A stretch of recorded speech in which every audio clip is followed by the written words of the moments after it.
کسی گاؤں میں ایک لڑکی دلہن بن کے آئی۔ سارے گاؤں کی خواتین حسب روایت اسے دیکھنے آتی اور بتاتی کہ مائی رحمتیں سے ذرا بچ کے رہنا۔ وہ پوچھتی مائی رحمتیں ہے کون؟ تو جواب ملتا ملو گی تو خود پتہ چل جائے گا۔ کچھ دیر میں ہی شور ہوا اور ایک بوڑھی عورت لڑتی جھگڑتی گلی میں آئی۔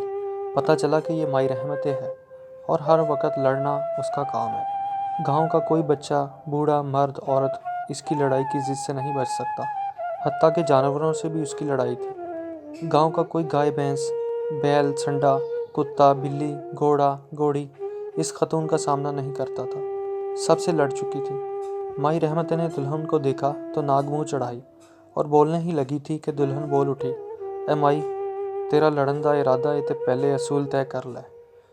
جے تے ایک دن دی لڑائی لڑنی ہے تے آجا ہونے قصہ مکائیے۔ جے 6 مہینے لڑنا ہی تے میرے نال رل کے کنک بیج لے، مربے آندیاں جاندیاں لڑیا کرانگے۔ جے سال لڑنا ہی تے رل کے زمین ٹھیکے تے لینے ہاں، کدی پانی دی واری تے لڑاں گے، کدی بجائی تے، کدی واڈیاں تے۔ 1 سال بعد جان چھٹے گی دوواں دی۔ تے جے تیرا خیال ساری عمر لڑن دا ہے تے میرے خسم نال ویاہ کرا لے، سوکن بن جا میری، نالے وساں گے، نالے لڑاں گے۔ سنا ہے اب مائی رحمتیں نہیں لڑتی۔